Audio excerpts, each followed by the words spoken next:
अस्सलाम वालेकुम। आप देख रहे हैं राय हदायत टीवी और मैं हूं रजा मकसूद। तमाम तारीफें अल्लाह रब्बुल इज़्ज़त के लिए कि जिसने हमें ईमान की नेमत से सरफराज फरमाया और बेहद दरूद व सलाम जनाब रसूलुल्लाह सल्लल्लाहु अलैहि वसल्लम पर कि जिनके लिए अल्लाह ने इस कायनात की तख्लीक फरमाई। दोस्तों, ये हीरोज ऑफ इस्लाम का तीसरा हिस्सा है। इंशाल्लाह अल्लाह की मदद और नुसरत से आज हम इस तीसरे हिस्से में एक ऐसी शख्सियत का जिक्र करेंगे कि जिनको जनाब रसूल सल्लल्लाहु अलैहि वसल्लम ने ये दुआ फरमाई कि ए साद, मेरे माँ बाप तुझ पर कुर्बान हो। खैर दोस्तों, हज़रत साद बिन अबी वक़ास रज़ी अल्लाह ताला अन्हो का शुमार सहाबा इकराम की इस जमात में होता है जिनको ज़बान नबुव्वत सल्लल्लाहु अलैहि वसल्लम से जिंदगी ही में जन्नत की बशारत मिल गई। हज़रत साद रज़ी ताला अन्हु से रवायत है कि इनसे पहले कोई शख्स मुसलमान नहीं हुआ था और एक दूसरी रवायत में वो अपने को तीसरा मुसलमान बताते हैं। दोस्तों, हज़रत साद बिन अबी वक़ास रज़ी ताला अन्हु की वालदा आपके ईमान लाने का हाल सुना तो सख्त नाराज हो गई। बातचीत, खाना पीना सब कुछ छोड़ दिया। क्योंकि वो अपनी माँ के बहुत ज्यादा फर्मा बरदार थे, इसलिए सख्त आजमाइश का मौका था। लेकिन जो दिल तौहीद की लज्जत का आशना हो चुका था वो फिर कुफ्फार और शिर्क की तरफ किसी तरह रुजू नहीं करता। माँ मुसलसल 3 दिन तक कुछ खाए पिए बगैर उनका इंतजार करती रही। पर हज़रत साद रज़ी अल्लाह अन्हु का एक ही जवाब था कि माँ, तू मुझे बेहद अजीज है, लेकिन तेरे कल्ब में ख्वाह हजारों जाने हों और एक एक करके हर जान निकल जाए तब भी मैं इस्लाम को ना छोड़ूंगा। दोस्तों, अल्लाह ताला को इनकी ये बात इतनी पसंद आई कि अल्लाह ताला ने कुरान में एक आयत नाजिल फरमाई कि जिसका तर्जुमा है, और अगर माँ बाप तुझको मेरे साथ शिर्क पर मजबूर करें जिसको तुझको खबर नहीं तो इसमें इनका कहना मत मान। और दोस्तों, यहाँ मैं आपको एक बहुत प्यारी बात बताता चलूं कि हज़रत साद रज़ी ताला अन्हु रसूलुल्लाह सल्लल्लाहु अलैहि वसल्लम की वालदा माजिदा हज़रत आमिना रज़ी ताला अन्हा के करीबी रिश्तेदार थे। इसलिए जनाब रसूलुल्लाह सल्लल्लाहु अलैहि वसल्लम अक्सर मोहब्बत से इनको मामू भी कहा करते थे। फिर दोस्तों, मक्का में जब कुफार के जुल्म सितम की इंतहा हो गई थी तो अल्लाह के रसूल सल्लल्लाहु अलैहि वसल्लम के हुक्म से हज़रत साद बिन अबी वक़ास रज़ी ताला अन्हु ने भी मदीना की तरफ हिजरत की। आपने जंग बदर, जंग ओहद, जंग खदक और जंग खैबर में शिरकत की। फतह मक्का में मुहाजिरीन का परचम उठाने वाले 3 अफराद में से एक आप रज़ी ताला अन्हु भी थे। दोस्तों, इससे पहले मैं आगे बढ़ूं, मैं हज़रत साद बिन अबी वक़ास रज़ी ताला अन्हु का ग़ज़वा ओहद में आपको एक वाक़या बताना चाहता हूँ। आपकी साहबजादी आयशा बिनते साहद बताती हैं कि हज़रत साद रज़ी ताला अन्हु ने उनको बताया कि ओहद के दिन जब लोगों में भगदड़ मच गई तो मैं एक तरफ होकर सोचने लगा कि क्या किया जाए। मैंने फैसला किया, ना तो मैं हथियार डालूंगा और ना ही मैदान से भागूंगा। मैं इनसे लड़ता रहूंगा यहाँ तक कि मैं इनसे लड़ता लड़ता शहीद हो जाऊं। अचानक एक शख्सियत मेरे करीब आ गई जिनके इर्द गिर्द कुफार ने हर तरफ से इनको घेरा था। इसी भीड़ में मैंने सहाबी रसूल मिकदाद को पहचाना। मैंने चाहा कि मैं इनसे पूछूं कि ये कुफार ने किसके गिर्द घेरा तंग किया है। मिकदाद ने मुझे देखा तो खुद ही पुकार उठे कि ए साद, ये रसूलुल्लाह सल्लल्लाहु अलैहि वसल्लम हैं और तुम्हें याद फरमा रहे हैं। ये सुनकर मैं खड़ा हो गया। मुझे यूं महसूस हुआ कि मुझे नई जिंदगी मिल गई है। मैं फौरन हाजिर खिदमत हुआ। हुजूर सल्लल्लाहु अलैहि वसल्लम ने मुझे अपने सामने बिठा लिया और मैं दुश्मन पर तीर चलाने लगा। जब मैं कोई तीर चलाता तो कहता, ए अल्लाह, ये तीर तेरा है, इसे अपने दुश्मन के सीने में गाड़ दे। जब मेरी जुबान से ये निकलता तो हौसला अफजाई के लिए खुद जनाब रसूल सल्लल्लाहु अलैहि वसल्लम ये फरमाते कि अल्लाह साद की दुआ कबूल फरमा, ए अल्लाह साद का तीर निशाने पर लगे। फिर फरमाते, वाह वाह साद, मेरे माँ बाप तुझ पर कुर्बान हो। मैं जब भी तीर चलाता सरकार दो आलम सल्लल्लाहु अलैहि वसल्लम मुझे इस दुआ से सरफराज फरमाते। ये दुआ और अल्फाज किसी और के लिए कभी अदा नहीं किए। तो दोस्तों, जनाब रसूल सल्लल्लाहु अलैहि वसल्लम की वफात के बाद हज़रत अबू बकर सदीक रज़ी ताला अन्हु खिलाफत पर आए। हज़रत साद बिन अबी वक़ास रज़ी ताला अन्हु ने इनके हाथ पर बैत की और बनु हज़ान के जनरल रहे और नहायत खुशी के साथ अपने फ़राइज़ अंजाम देते रहे। दोस्तों, हज़रत अबू बकर रज़ी ताला अन्हु के इंतकाल के बाद हज़रत उमर फारूक रज़ी ताला अन्हु की खिलाफत का टाइम आया। उमर फारूक रज़ी ताला अन्हु के खिलाफत में हज़रत साद रज़ी ताला अन्हु ने जो कारनामे अंजाम दिए वो अहद रिसालत सल्लल्लाहु अलैहि वसल्लम के बाद इनकी जिंदगी का सबसे कीमती सरमाया थे। ईरान की कदीम और ताकतवर सल्तनत के खिलाफ जिस हौसले बहादुरी के साथ इन्होंने अफवाज इस्लाम की क़यादत की, اس نے انہیں तारीख़ आलम के नामवार फातिहीन की सफ में ला खड़ा किया। खैर दोस्तों, इससे पहले मैं जंग कदसिया की तरफ बढ़ूं, मैं चाहता हूं कि मैं उससे पहले के कुछ हालात आपके सामने बयान कर दूं। खैर दोस्तों, जैसा कि आप जानते हैं कि इस्लाम का सूरज तुलू होने से पहले इस खित्ते पर दो बड़ी ताकतें थी, एक बाज़ेटिन एम्पायर और दूसरी पर्शियन एम्पायर। इन दोनों के बारे में मैंने अपनी एक वीडियो मिरेकल्स ऑफ कुरान में तफसील के साथ बयान किया है। आप लोगों से दरख्वास्त है कि आप उस वीडियो को भी लाजमी देखिएगा।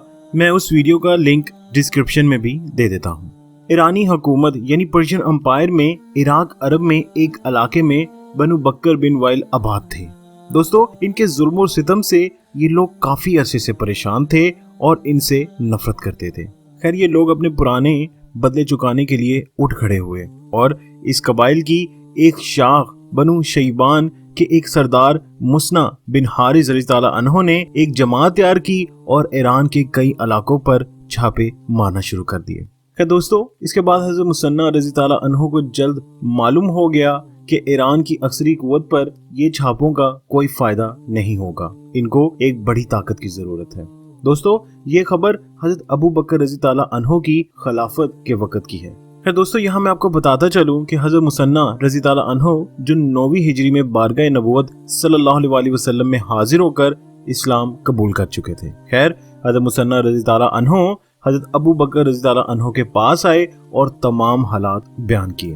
हजरत अबू बकर रज़ियल्लाहु अन्हु इनके जज्बा जहाद से बेहद मुतासिर हुए और इनको ईरानियों के खिलाफ जंग की तरह लड़ने की इजाजत दे दी, लेकिन साथ में ये कहा कि अभी जंग छापों तक ही महदूद रखना, यहाँ तक मैं तुम्हारे लिए कोई मदद ना भेज दूं। खैर दोस्तों, कुछ अरसे के बाद सदीक अकबर रज़ियल्लाहु अन्हु ने मदद के लिए हजरत खालिद बिन वलीद रज़ियल्लाहु अन्हु को इराक की तरफ हजरत मुसन्ना रज़ियल्लाहु अन्हु की मदद के लिए रवाना कर दिया और फिर मुसलमानों और ईरानियों के दरमियान जंग का तवील सिलसिला शुरू हो गया। खैर दोस्तों, जैसा कि मैंने आपको हजरत खालिद बिन वलीद की वीडियो में बताया था कि जब हजरत खालिद बिन वलीद ईरान में जहाद कर रहे थे तो शाम में मुसलमानों की एक जमात रोमियों के खिलाफ लड़ रही थी, उनको मदद की जरूरत पड़ गई। हजरत अबू बकर सिद्दीक रज़ियल्लाहु अन्हु ने हजरत खालिद बिन वलीद रज़ियल्लाहु अन्हु को हुक्म दिया कि इराक में हजरत मुसन्ना रज़ियल्लाहु अन्हु को अपना जानशीन बनाकर शाम की तरफ रवाना हो जाए। हजरत खालिद बिन वलीद तकरीबन आधी से ज्यादा फौज अपने साथ ले गए और हजरत खालिद बिन वलीद रज़ियल्लाहु अन्हु के इराक से रुखसत होते ही ईरानी एकदम दोबारा स्ट्रॉन्ग हो गए। इन्होंने अपने अंदरूनी झगड़े खत्म किए और एक होकर जबरदस्त जंगी तैयारियों में लग गए। हजरत खालिद बिन वलीद रज़ियल्लाहु अन्हु की आधी से ज्यादा फौज ले जाने के बाद हजरत मुसन्ना रज़ियल्लाहु अन्हु नाहियत साबित कदमी से ईरान के मुकाबले में लड़े, लेकिन डर ये था कि अब ईरानी स्ट्रॉन्ग हो गए हैं और कहीं मुसलमानों को नुकसान न पहुंच जाए। तो इस नाजुक हालात में हजरत मुसन्ना रज़ियल्लाहु अन्हु ने बारगाह खिलाफत में पहुंचे तो हजरत अबू बकर सिद्दीक रज़ियल्लाहु अन्हु इस वक्त शदीद बीमार थे और आखिरी मंजिल तय कर रहे थे। इन्होंने इराक के हालात सुनते ही हजरत उमर रज़ियल्लाहु अन्हु को वसीयत की कि ए उमर रज़ियल्लाहु अन्हु, उम्मीद नहीं कि मैं आज शाम तक जिंदा रहूं, मेरे मरने के बाद तुम कल ही मुसन्ना रज़ियल्लाहु अन्हु को मदद देकर इराक रवाना कर देना।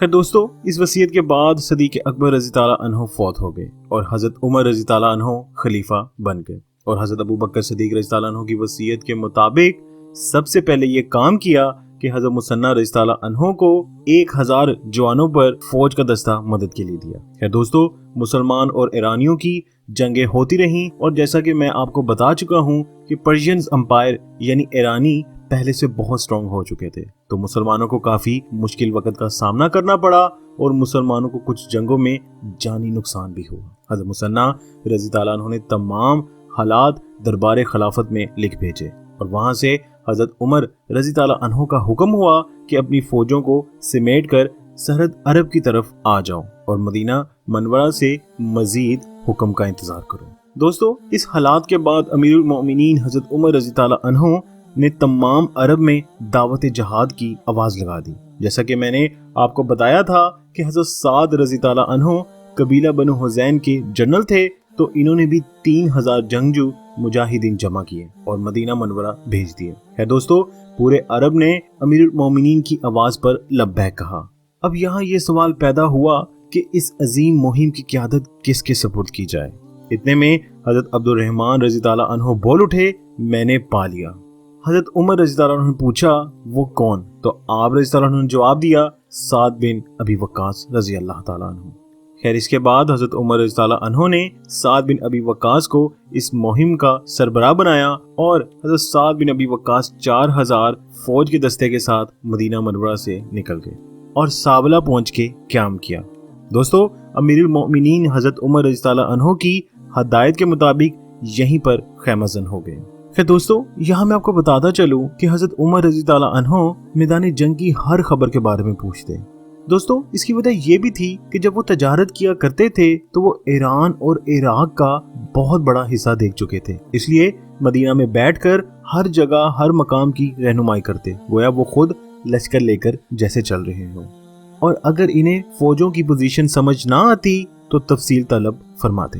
کہ دوستو اسی دوران جب حضرت سعد رضی اللہ عنہ کا لشکر سابلہ پہ قیام پذیر تھا، اسی دوران حضرت عمر رضی اللہ عنہ نے 4000 مجاہدین کا ایک اور لشکر مدینہ منورہ سے روانہ کر دیا اور لشکر کی تعداد 8000 ہو گئی۔ خیر یہاں حضرت سعد رضی اللہ عنہ نے 3 ماہ قیام کیا اور مسلمانوں کو مدینہ سے مدد آتی رہی یہاں تک کہ مسلمانوں کے لشکر کی تعداد 20000 ہو گئی۔ دوستو حضرت سعد رضی اللہ عنہ کو مدینہ سے چلے ہوئے کئی مہینے ہو چکے تھے اور ابھی تک مقابلے کی نوبت نہیں آئی تھی۔